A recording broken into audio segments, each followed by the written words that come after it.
Bonjour à tous, je suis le docteur Sushant Srivastava, professeur adjoint au département d'orthopédie du Matagujiri Medical College et de l'hôpital Lyon Sevakeda à Kishanganj, Bihar, en Inde. Je suis ici pour parler des malunions et des non-unions intertrochantriques. Je n'ai rien à divulguer. La fracture intertrochantrique est l'une des fractures les plus courantes autour de la hanche, en particulier chez les personnes âgées, à la suite d'un traumatisme banal. Presque tous les chirurgiens orthopédiques sont confrontés à cette situation. Il est donc très important d'avoir une bonne connaissance de l'anatomie et de la classification. Il n'y a pas de consensus sur la meilleure classification pour une fracture intertrochantrique. Il est donc important et essentiel d'avoir une connaissance approfondie de l'anatomie pertinente et des différentes classifications. C'est pourquoi nous allons nous y plonger directement. Vous avez donc sur vos écrans l'anatomie pertinente du fémur proximal. Nous allons nous concentrer sur ces deux éléments. Il s'agit de la ligne bleue qui représente la région pertrochantérienne et de la ligne rouge qui représente la région intertrochantérienne. Nous allons donc parler aujourd'hui des fractures de la région intertrochantérienne. Comme nous pouvons le voir, la partie proximale du fémur se compose de la tête, du col, de la crête intertrochantrique et de la partie située juste en dessous. Il s'agit de 5 cm, ce qui correspond également à la lésion sous-trochantérienne. Passons maintenant à l'anatomie pertinente, ou à l'anatomie qui est très importante, dans la partie proximale du fémur, et qui entre en jeu chaque fois qu'il y a une fracture intertrochantrique du fémur.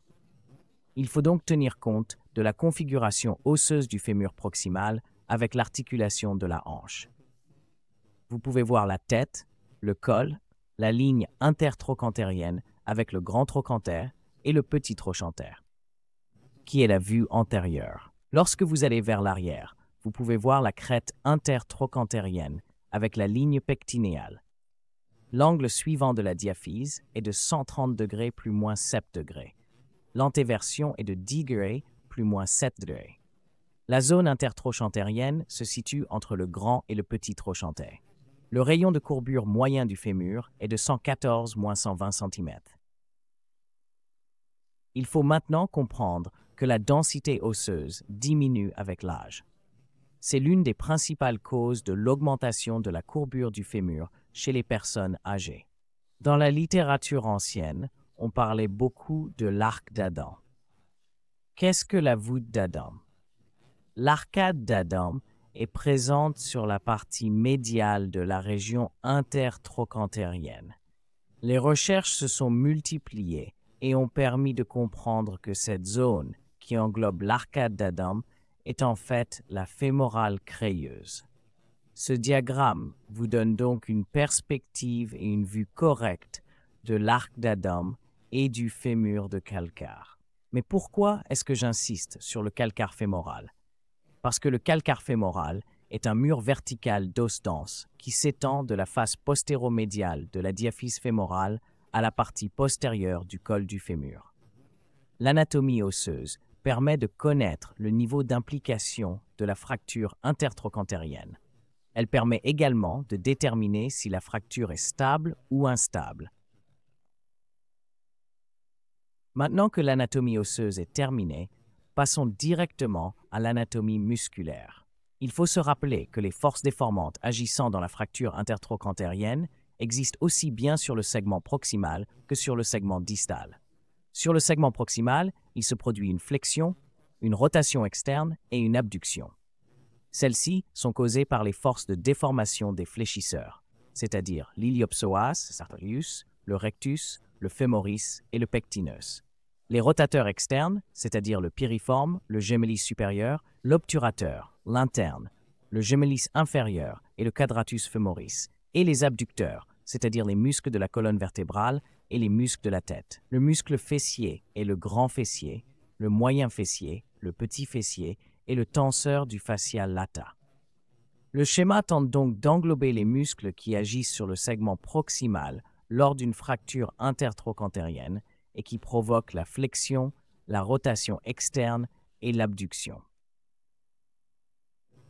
Les principales forces de déformation sur le segment distal entraînent l'adduction et le raccourcissement, ce qui est dû à l'effet de traction des adducteurs. Il faut donc comprendre que le compartiment médial, c'est-à-dire le compartiment des adducteurs, composé des adducteurs longs, courts et grands, ainsi que le gracile qui va de l'articulation de la hanche à l'articulation du genou, sont importants pour donner cet effet de traction au segment distal, qui se trouve alors en adduction et en raccourcissement.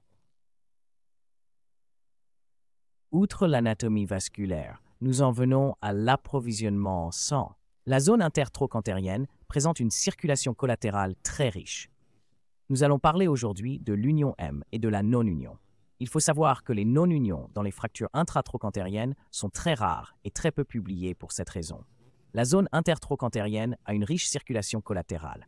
En effet, la circulation collatérale est riche, ce qui réduit le risque de non-union.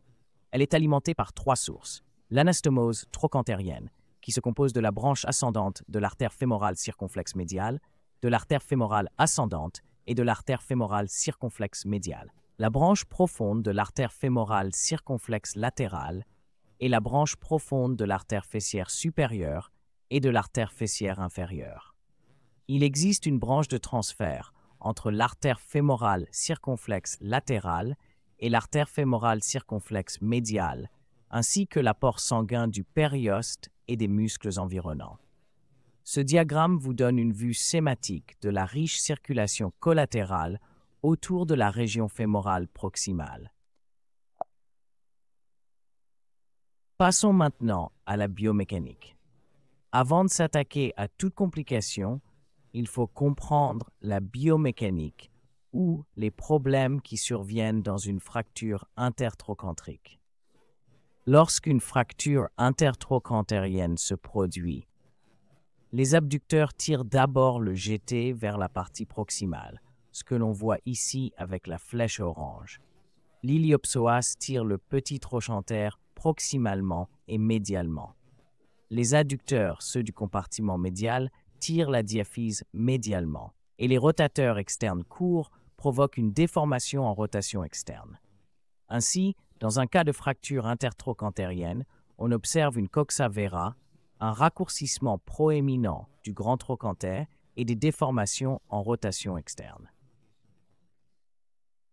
Après avoir passé en revue l'anatomie et la biomécanique de cette fracture, entrons directement dans les classifications, car cela vous donnera une idée de l'ampleur du travail effectué sur les fractures intertrochantériennes au cours des 7 dernières décennies. La classification la plus populaire et la plus utilisée est donc la classification AO des traumatismes. Mais il y a eu une évolution entre 1936 et 1979, ce que l'on appelle l'ancienne classification. Et, dans un passé récent où 2 nouvelles classifications sont apparues, celle que nous connaissons tous et qui a résisté à l'épreuve du temps est la classification de Boyd et Griffin, qui divise les fractures intertrochantériennes en 4 types. Le type 1 est la fracture qui s'étend le long de l'axe intertrochantérien. Le type 2 est la fracture qui s'étend le long de l'axe intertrochantérien. Le premier type est la fracture intertrochantique stable. Le type 2 est la fracture combinée avec la ligne de fracture principale le long de la ligne intratrochantérienne. Le type 3 est la fracture qui s'étend distalement jusqu'au petit trochanter. Et le type 4, les fractures de la région trochantérienne et de la diaphyse proximale sur 2 plans. Vient ensuite la classification Trono, dans laquelle la fracture est divisée en 5 types. Le premier type est une fracture incomplète. Le type 2 est une fracture non communiquée avec ou sans déplacement. Le type 3 présentait 2 caractéristiques. L'un est une fracture cumulée, le grand trochanter et la paroi postérieure ont explosé. Et le type 3 présente une variante dans laquelle le grand trochanter a également été fracturé et séparé. Dans le type 4, la paroi postérieure a explosé et un col s'est déplacé à l'extérieur de la diaphyse. Enfin, le type 5 consiste en une obliquité inversée. C'est Tronzo qui en a parlé. Nous avons ensuite la classification d'Evans qui donne les bases de la fracture intertrochantérienne stable et de la fracture intertrochantérienne instable. Le type 1 était donc une fracture stable non déplacée, qui consistait également en un chevauchement non déplacé, mais avec réduction du contrefort cortical médial. Le type 1 présentait une fracture instable déplacée, mais le contrefort cortical médial n'est pas restauré par la réduction ou sa fracture déplacée et combinée qui n'est pas restaurée par la réduction de la fracture. Le type 2 est instable et présente une obliquité inversée. Il faut donc comprendre que dans la classification avancée, il y a deux types, le type 1 et le type 2. Le type 2 est une fracture instable qui présente une obliquité inversée. Donc Tronzo, le type 5, et le type 2 dans la classification avancée. Jensen a modifié la classification des événements en parlant de fractures à deux fragments stables, déplacés ou non affichés de type 1. Alors si vous pouvez, vous savez, essayer de comprendre ici. Il s'agit de la modification de Jensen de la classification d'Evans. Et le type 2 est la fracture instable à 3 fragments avec grand ou petit trochanter, ou fracture à 4 fragments. Ensuite, classification de Keil, Key, divise directement les types 1 et 2 en fractures stables et les types 3 et 4 en fractures instables. Ainsi, les fractures stables de type 1 et 2 consistent en des fractures introcatricielles stables non déplacées, sans fractures combinées, représentant des fractures stables communiquées de façon minimale mais déplacées. Les types 3 et 4 sont des fractures instables, dans lesquelles il y a une fracture problématique et une grande combinaison postéromédiale dans la région. Dans les types 3 et 4, les fractures sont rares et consistent en une composante sous-trochantérienne. La classification moderne est la classification AO ou la classification Muller et la classification JS Kulkarni et al. En 2007. Il s'agit donc de la classification AO qui est largement utilisée dans le monde entier. Nous savons tous qu'il s'agit d'un type 3-1A. L'os du fémur porte le numéro 3 et le segment est proximal, d'où le nombre incité trochanter est A. Et il y a 3 types qui sont A1, A2 et 3. Le type A1 est une simple fracture en 2 parties que vous pouvez voir dans la rangée proximale. Le type A2 est une fracture qui culmine avec un fragment postéromédial et la corticale latérale du grand trochanter qui reste intacte. Les fractures de type A2 et de type A3 sont des fractures dans lesquelles la ligne de fracture s'étend à travers les corticales médiales et latérales. Ce groupe comprend l'obliquité inversée et les extensions suprochantriques. Chaque type comporte 1, 2 et 3, eux-mêmes divisés en 3 sous-groupes. Voici donc le tableau qui nous montre le stymple péritrochantrique 31 qui est stable dans sa stabilité. La description, le long de la ligne intertrochantérienne à travers le grand trochanter sous le petit trochanter péritrochantérien multifragmentaire, stable avec un fragment intermédiaire, instable avec plusieurs fragments intermédiaires et s'étendant plus que 1 cm en dessous du petit trochanter intertrochanter. 3. A3 instabilité instable et présentant une partie oblique simple, une partie transversale simple et une partie multifragmentaire. Le DOC-GS Kulkarni et al. Ont établi une classification dans laquelle ils ont montré le type, le caractère de stabilité et la pertinence clinique de l'implant à utiliser pour la fixation de la fracture. Sa classification comprend donc les types 1, 2 et 3, le premier étant divisé en 1A, 1B et 1C, le second en 2A, 2B, 2C, et le troisième en 3A, 3B et 3C. Le type 1A est stable et non déplacé, le type B est stable et peu déplacé, et le type C est stable et peu déplacé, avec un petit fragment du petit trochanter. Tous ces fragments ou toutes ces fractures peuvent être traités par n'importe quelle modalité de fixation et donnent d'excellents résultats. Le DHS est l'implant de choix pour les types A, B et C. Le type A est une fracture instable en 3 parties. Le type B est une fracture en 4 parties et le type C est une fracture en 3 parties avec un mur latéral brisé. Ces fractures instables sont définies comme des fractures à problème par le groupe et peuvent être traitées par DHS avec quelques modifications ou non intramédulaires. Le type 3A c'est-à-dire la fracture trochantérienne avec extension dans le sous-trochanter, 3B, c'est-à-dire l'obliquité inversée, et 3C, c'est-à-dire la fracture trochantérienne avec extension et la fracture instable avec le DHS, et donnent de mauvais résultats. Les clous intramuraux sont donc le meilleur choix car ils empêchent un effondrement important. Une arthroplastie peut également être réalisée dans certains cas. Il ne s'agit là que d'un aperçu démographique de l'ampleur des fractures intertrochantériennes dans le monde. Ces données ont été publiées en 2012, c'est-à-dire il y a presque 12 ans. Mais si l'on regarde ce qui se passait il y a 10 ans, on constate que les choses se sont passées de la même manière. Les couleurs rouges indiquent 250 types de fractures pour un lac d'habitants. La zone orange correspond aux pays qui comptent entre 150 et 250 patients atteints de fractures pour 1000 habitants, et la zone verte aux pays qui comptent moins de 150 patients pour 1000 habitants. Les fractures intertrochantériennes. Les fractures intertrochantriques représentent près de 50% des fractures de la hanche. Les complications sont les non-unions et les malunions, mais elles sont relativement rares. Elles sont rares en raison de l'excellente irrigation sanguine et de la qualité de l'os spongieux dans cette région. La non-union ou l'échec précoce de la fixation de la fracture se produisent parfois. Cela est dû à un traitement tardif, à des schémas de fracture défavorables, à une mauvaise qualité de l'os ou à une fixation sous-optimale. La non-union est un phénomène qui entraîne des douleurs et des incapacités fonctionnelles. La littérature est rare en ce qui concerne les non-unions intertrochantriques primaires et leur traitement. Il faut donc procéder à une révision de la fixation interne et se souvenir de deux choses. Lorsque l'on traite une hanche âgée, il faut préférer l'arthroplastie en cas de non-union intertrochantrique avec une surface articulaire endommagée ou un stock osseux inadéquat. Renu ce cas d'une femme qui est venue nous voir, vous savez, dans les 6 mois, et il s'agissait d'une sorte de non-union dans laquelle nous sommes allés, avons fait une hémiarthroplastie bipolaire avec un fil de K retenant le GT que nous n'avons pas rasé complètement avec l'aide d'un circlage ci. Chez les patients physiologiquement jeunes, il est préférable de préserver la tête fémorale. Ce cas a été présenté par le Dr Sachin K, professeur à Devi Patil, et mon mentor.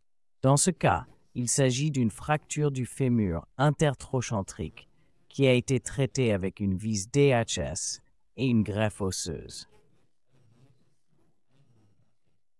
Un autre cas que nous avons traité dans notre hôpital, où la fracture n'était pas consolidée, a été traité par une ostéotomie de valgisation et une plaque DHS.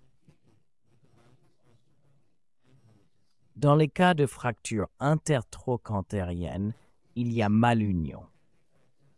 Les fractures intertrochantériennes mal unies sont essentiellement observées dans les populations rurales. Pourquoi en est-il ainsi? Parce qu'ils optent pour des traitements indigènes avec des rebouteux traditionnels. Permettez-moi de vous donner un aperçu de mon point de vue.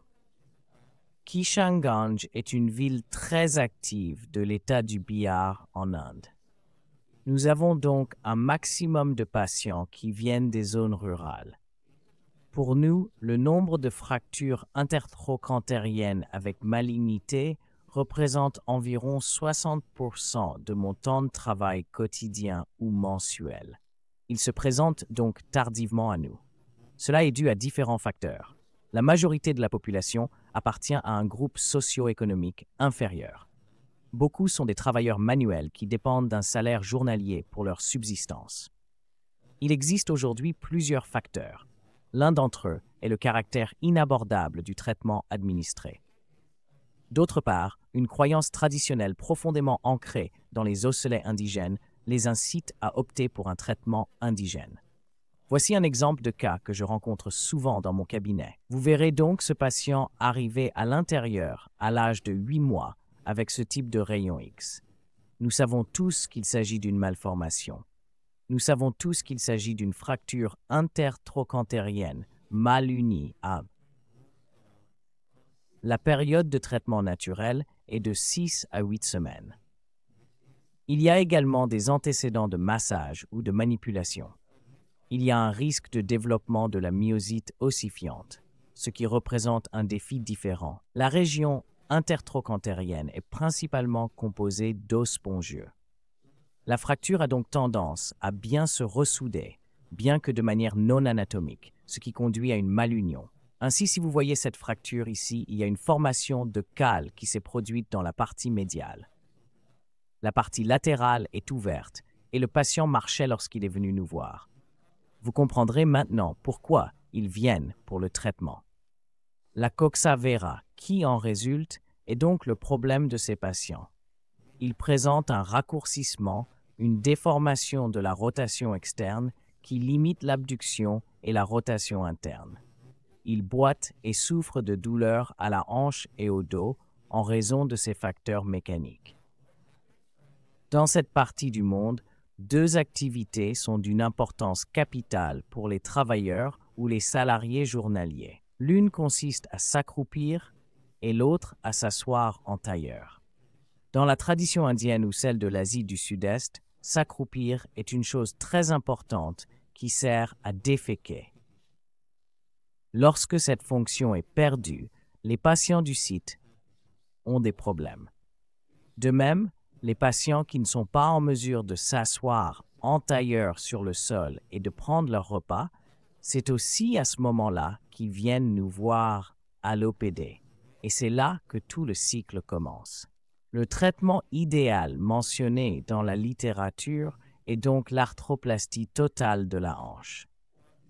Mais pour la région géographique et démographique d'où je viens, et pour cet endroit, ce n'est pas la situation idéale. C'est coûteux pour eux. Même s'ils n'ont pas la carte Yojana utilisée dans cette partie du monde, ils ne peuvent pas se le permettre. Après une arthroplastie, on évite de s'accroupir et de s'asseoir les jambes croisées en raison de la mauvaise qualité des implants utilisés pour l'arthroplastie. L'enclouage fémoral trochantérien ne serait pas possible pour ces patients qui se présentent à nous dans les zones rurales. Je vais maintenant vous montrer des cas où nous sommes allés de l'avant et avons effectué des procédures de routine normales en utilisant un clou fémoral proximal dans lequel cet homme de 49 ans avait une fracture datant de 3 mois. Nous sommes entrés, avons pris un bon alignement qui a été vu sur le CM et avons ensuite mis en place un clou fémoral proximal intramédulaire. Il s'agit d'une autre femme, âgée de 5 mois, avec une fracture du grand trochanter s'étendant à la corticale médiale. Un clou fémoral proximal, c'est-à-dire un clou fémoral trochantérien, a été posé. Ensuite, nous avons eu ce cas qui datait de 6 mois, et il y avait un éclatement complet de la paroi médiale, ainsi que de la paroi latérale. D'une manière ou d'une autre, nous avons pu pénétrer à l'intérieur, et nous nous y sommes accrochés à l'aide d'un fil SS. Un autre cas, celui d'une femme de 80 ans qui s'est présentée à nous 1 mois après la fracture, a été pénétré et un enclouage fémoral trochantérien a été réalisé chez cette patiente. Nous, dans cette partie du monde, avons donc essayé d'établir un algorithme pour la prise en charge des fractures intertrochantériennes. Si vous constatez un échec de l'union de la fracture intertrochantérienne, vérifiez 2 choses. S'il y a un télescopage qui est positif ou s'il y a un mouvement au niveau du site de la fracture lors de la traction. Si c'est le cas, cela signifie qu'il n'y a pas eu d'union. Et si vous ne voyez aucune de ces 2 choses, il s'agit d'une malunion. Donc si c'est oui, c'est une non-union. On vérifie s'il y a une infection ou s'il n'y a pas d'infection. S'il y a une infection, on procède à une exploration interne, on débride, on administre des antibiotiques locaux et un ciment osseux, et on attend 6 semaines pour que l'infection se résorbe. Lorsque cela se produit, nous revenons à notre groupe d'absence d'infection, dans lequel nous utilisons une greffe osseuse en cas de perte osseuse métaphysique partielle. Ensuite, s'il y a une épaisseur de paroi latérale supérieure à 20 mm, une épaisseur de paroi latérale inférieure à 20 mm et une anatomie grossièrement altérée, de l'arthrite et de l'ostéoporose. Ce sont donc les trois éléments que vous verrez ici. Vous allez donc maintenant procéder à la pose d'une vis de hanche coulissante ou d'un clou céphalomédulaire dans le cas d'une épaisseur de la paroi latérale supérieure à 20 mm, d'une épaisseur de la paroi latérale inférieure à 20 mm, d'une plaque de lame à angle brisé de 95 degrés avec un clou céphalomédulaire et d'une anatomie grossièrement altérée ou d'une arthrite et d'une ostéoporose. Il faut aller de l'avant et procéder au sauvetage. Remplacement total de la hanche. Il s'agit ici d'une non-union. Nous allons passer à la malunion. Le patient arrive donc avec une malunion, vous vérifierez qu'il n'y a pas d'infection. Suivre le même schéma d'exploration interne, de débridement et de ciment osseux antibiotique pendant 6 semaines. Il faut le convertir dans le groupe sans infection et ensuite aller pour voir si la fracture malunie a un angle tête-diaphyse inférieur à 90 degrés. Si c'est le cas, allez-y et posez une vis de hanche coulissante ou une plaque à lame à angle de 1 lac 10 120 degrés. Nous pratiquons une ostéotomie intertrochantrique en valgus chez ces patients. S'il s'agit d'une fracture malunie, l'angle de la diaphyse de la tête est obtenu après ostéoclassification et l'angle de la diaphyse de la tête est inférieur à 90 degrés. Vérifiez si l'épaisseur du mur latéral est supérieure à 20 mm et inférieure à 20 mm. Si l'épaisseur de la paroi latérale est supérieure à 20 mm, utilisez une vis de hanche coulissante ou un clou céphalomédulaire. Épaisseur de la paroi latérale inférieure à 20 mm. Plaque à lame à angle de 95 degrés avec clou céphalomédulaire. Il s'agit d'un article de référence publié par Bick et al. Dans le Hip International Journal. Il y a maintenant 2 ou 3 points techniques importants dont il faut se souvenir. Je suis désolé. Qu'entendez-vous par réduction négative, réduction neutre et réduction positive dans les fractures intratrochantériennes? Réduction. Il s'agit donc d'une réduction négative. Le bec du col est à l'intérieur, ce qui conduit à l'effondrement du virus et n'est pas préférable. Une réduction neutre signifie que le bec du col repose sur la corticale médiale du fragment distal, ce qui est acceptable. Et si le bec repose sur la partie médiale du fragment médial, cela signifie qu'il s'agit d'une réduction positive et qu'elle est préférable.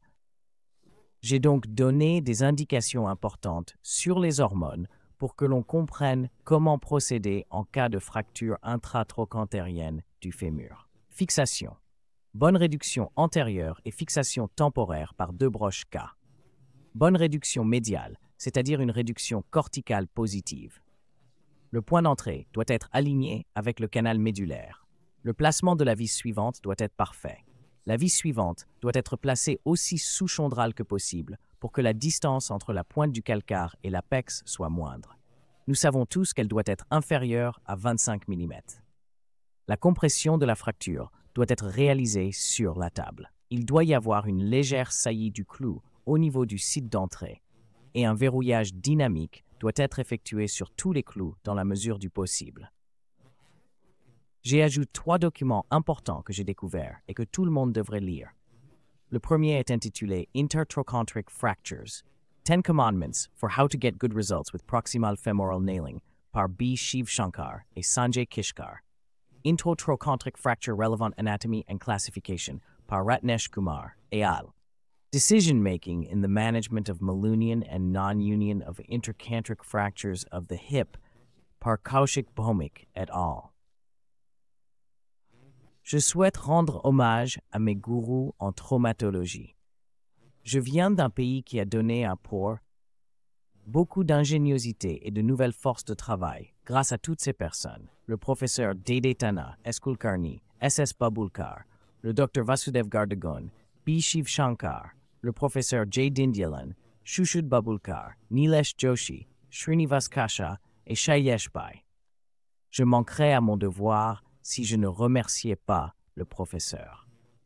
Et le chef d'unité, le Dr Sachin Kale, qui a été mon mentor et m'a aidé à préparer cette présentation par ses encouragements constants et ses critiques constructives. Je viens d'un endroit appelé Kishan Kanch. Je suis un garçon rouge né et élevé à Mumbai. Je suis allé là-bas pour faire un peu de recherche en orthopédie et c'est ici que je me suis retrouvé. Encore une fois, je vous remercie tous pour votre écoute patiente. Je vous souhaite bonne chance.